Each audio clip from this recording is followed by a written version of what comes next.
हमारे करीब करीब 4-5 साल के हम लोग थे तो पहली बार परमाणु संस्थान बना पंडित नेहरू ने 67 में भाभा एटॉमिक रिसर्च सेंटर बना।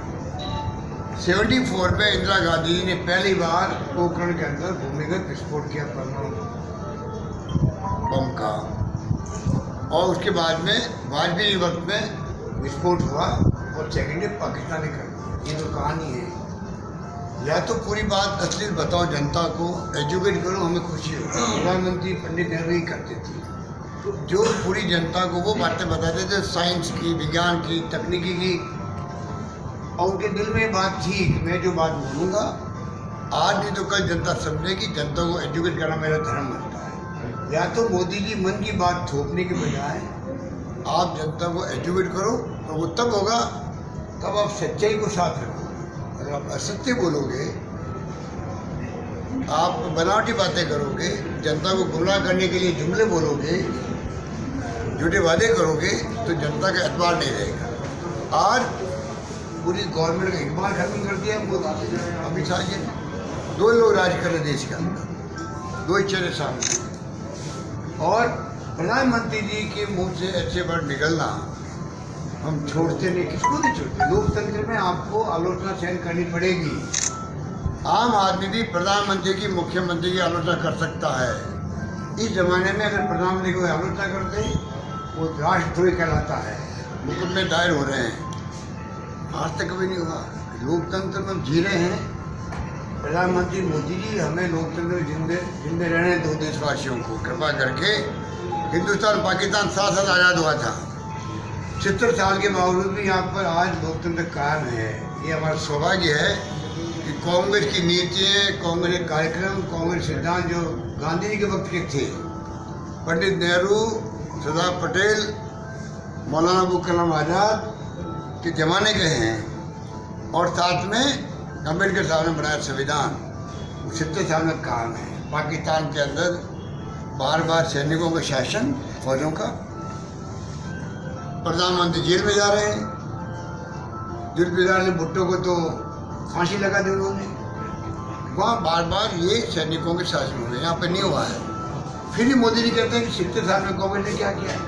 70 साल में इंदिरा गांधी ने अपनी जान दे दी, राजीव गांधी ने जान दे दी, और देश को, लोकतंत्र को जिंदा रखा है। तब आप प्रधानमंत्री बने हो। उस पर भी कांग्रेस की नीतियों का, सिद्धांतों का, कार्यक्रमों का जो ढांचा खड़ा रहा, लोकतंत्र जिंदा रहा, अनेकता में एकता वाले मुल्क में सबको साथ लेके चले, देश एक व अखंड रहा, खालिस्तान नहीं बनने दिया। इंदिरा गांधी ने ध्यान दे दिया अपनी, बांग्लादेश को आज़ाद करवा दिया, पाकिस्तान के 2 टुकड़े कर दिए, 93,000 लोगों को हथियारों सहित सरेंडर करवा दिया। कर्नल, जनरल, मेजर सब थे उसके अंदर, सैनिक थे। 93,000 नियारी के नेतृत्व में थे वो लोग पाकिस्तान के।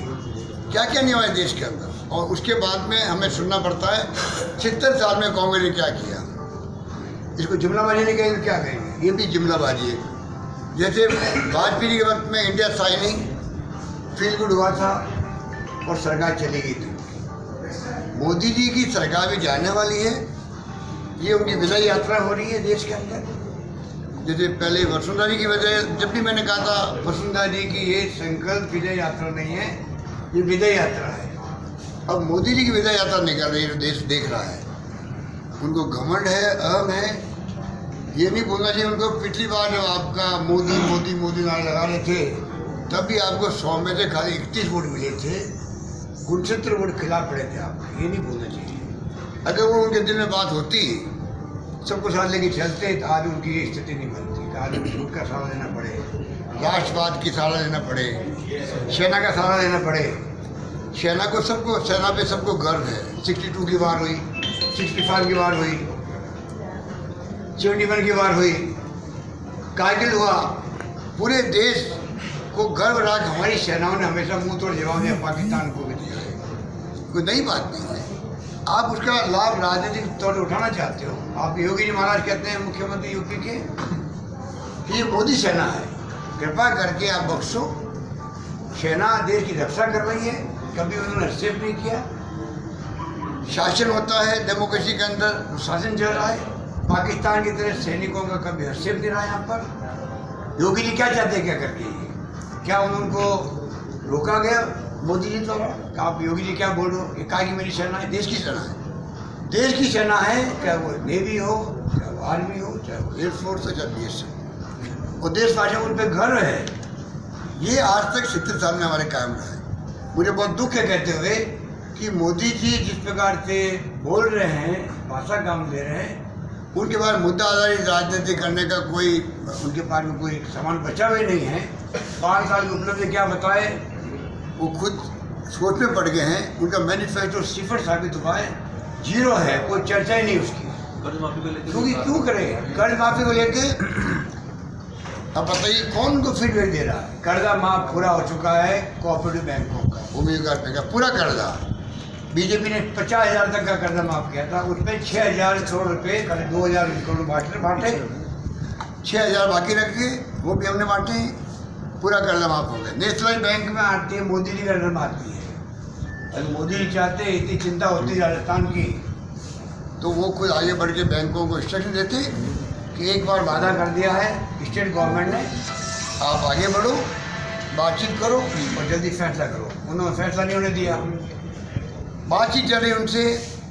जैसे बातचीत से चुनाव खत्म होंगे और जो हमने वादा किया 2 लाख तक के कर्जे जिनके NP हो गए वो माफ़ करेंगे, हम आज भी कहते हैं। मोदी जी जब 2-2 हज़ार किस्तें दे रहे थे तो कहते मेरे को आंकड़े नहीं मिल रहे। कौन गवर्नमेंट ऐसी होगी जो कि जनता की जेब में पैसा जा रहा है और सरकार रोकना चाहेगी? आंकड़े जाते हैं, आधार कार्ड बना हुआ है, गवर्नमेंट होकर जाते हैं, कौन रोक रहा हो? पर मोदी जी की जो स्टाइल है, मैं देख रहा हूँ जब से सरकार बनी है, सॉइल टेस्टिंग का सबसे पहले हिंदुस्तान में मेरी गवर्नमेंट ने शुरू की थी, राजस्थान के अंदर सॉइल टेस्टिंग का काम। और मोदी जी आए, उनकी गवर्नमेंट ने प्रोग्राम बनाया देश भर के लिए सॉइल टेस्टिंग का। तो लॉन्चिंग कहाँ से किया? सूरतगढ़ से किया, राजस्थान की तरफ से। तब भी मैंने कहा था मोदी जी कहाँ पधार रहे हो, यहाँ तो ऑलरेडी हम लोग 4 साल से प्रोग्राम चला रहे हैं। तो इतना बड़ा फर्क है। राजस्थान गवर्नमेंट के बारे में उनके कमेंट्स हम सुन करके, कोई नई बात नहीं है। जब गुजरात में इंचार्ज था तब भी मुझसे बड़ा प्रेम है मोदी जी को, तब भी मेरा नाम ले लेके कहते थे कि राजस्थान की सरकार ने हमें सिंचाई के लिए पानी आने रोका, गुजरात वालों ने अन्याय किया। अशोक गहलोत ने नाम लेके मेरे को आरोप लगाए थे, गुजरात के अंदर भी लगाए थे। नई बात नहीं है, मेरे प्रति बहुत प्यार लगता है, प्रेम लगता है, इसलिए मेरे को याद करते रहते हैं। पर मैं कहूँगा मोदी जी बहुत हो चुका है, आपने 5 साल में जुमलेबाजी के अलावा कुछ नहीं किया है। और जो राहुल गांधी ने जवाब पूछे, सवाल पूछे उनको, ये डेमोक्रेसी है, विपक्ष पूछता जवाब देना चाहिए था उनको। राफेल का आज तक क्यों नहीं जवाब दे रहे हैं? 526 करोड़ का प्लेन सरकार बदलते 1,660 करोड़ कैसे हो सकता है? एक चीज़ का जवाब देते मुझे। अरे 2 लाख की सड़क भी होती है, टेंडर करना पड़ता है। टेंडर किया है यूपी गवर्नमेंट ने किया, और उसके बाद में सरकार बदल गई, टेंडर में 2 कंपनियाँ आई। राफेल विमान बहुत शानदार विमान है, उसका चयन हुआ, कीमत थी 526। सरकार बदली, मोदी जी फ्रांस गए, अचानक ही 1,660 करोड़ का सौदा हो गया। या तो पहले वाला टेंडर कैंसिल होता, नया टेंडर होता, कारण होता, कुछ शर्तें होती, अलग बात। कोई जवाब आज तक नहीं आ रहा है, देश को गुमराह कर रहे हैं लोग। आपकी सरकार में 2 साल में ही जितना पिछले 2 साल में अपराध जो थे बड़े अपराधियों को पकड़ा गया, उतना 2 महीने में अपराधियों को पकड़ लिया है आपकी सरकार में। नए आंकड़े आए हैं, कितने अपराधियों की पकड़ हुई है आपकी सरकार में? देखिए, हमारी गवर्नमेंट तो गुड गवर्नेंस के रूप में काम कर रही है, आगे भी करेगी। हमने वादा यही किया जनता से, हमने वसुंधरा की तरह कुशासन नहीं दिया, इतना भारी बहुमत मिलने के बावजूद भी। और अब तो सरकार की 3 महीने हुए अभी तक, तो जो हमारे 21 फैसले हैं वो भी 83 फैसले हैं, किसी गवर्नमेंट ने नहीं किए जो मैंने किए। इसलिए मोदी जी की बात कहने कुछ है नहीं राजस्थान के अंदर। इसलिए आज जब उदयपुर में मीटिंग हो रही थी तो आधा पंडाल खाली क्यों हो गया, इसका जवाब मोदी जी दे। वो कहाँ गया माहौल? मोदी मोदी मोदी बोलते चिल्ला रहे थे लोग, वो कहाँ गए? नई पीढ़ी को गुमराह करने का षड्यंत्र है इनके पास में, बड़ी टीमें लगी हुई है, बहुत निम्न स्तर के कमेंट करते हैं, नई पीढ़ी को गुमराह करते हैं। और मेरा मानना है जो व्यक्ति इतिहास को असत्य बोल के तोड़ेगा मरोड़ेगा, वो खुद कभी इतिहास नहीं बना पाएगा, मेरा मानना है। ये देश आज ये चुनाव लोकतंत्र को बचाने का चुनाव मानता है, संविधान को बचाने का चुनाव है ये, और देश को बचाने का चुनाव है। इनका कोई विश्वास नहीं लोकतंत्र के अंदर, फाशिस्ट लोग हैं और देश समझ चुका है कि चालों और जवाब देने के चुनाव। आप कहते हैं मोदी जी दोबारा आएंगे तो चुनाव नहीं होगी, क्या चाइना की तरह राष्ट्रपति प्रणाली लगाएंगे संविधान में संशोधन करके?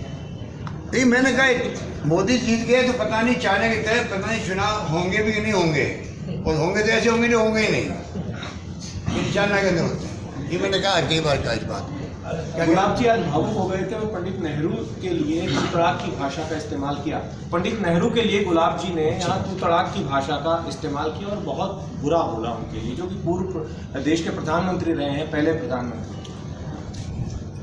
अब मैं कई बार कह चुका हूँ असेंबली के अंदर एक बार भी, गुलाब कटारिया जी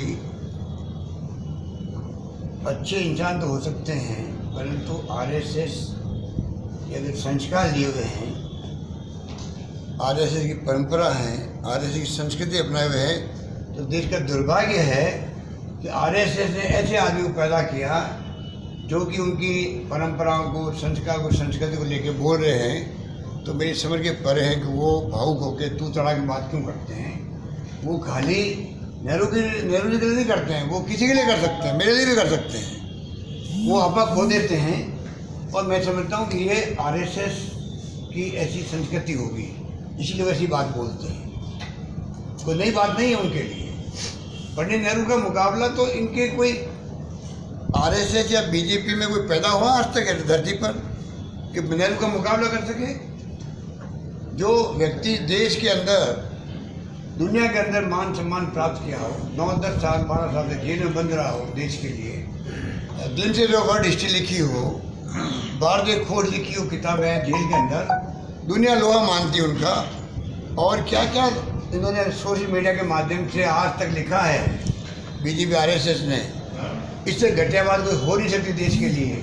नई पीढ़ी को क्या शिक्षा देना चाहते हैं, जिनके कंधों पे भार कर आने वाला देश का, उस पीढ़ी को क्या भड़का रहे हैं। आप श्रद्धांजलि के रूप में वोट दो हमें पुलवामा को लेकर के। अब इनको कोई पूछे कि पुलवामा में जो घटना हुई, 40 लोग मारे गए हैं, इनके ऊपर दोष नहीं लग जाए, आरोप नहीं लग जाए कि आप लापरवाही से मरे हैं। पूरा खेल पुलवामा के बाद में जो कुछ हो रहा है वो खाली अपनी खुद की कमियों को, कमजोरियों को छिपाने के लिए हो रहा है। इसको समझना पड़ेगा देश को। Okay, thank you.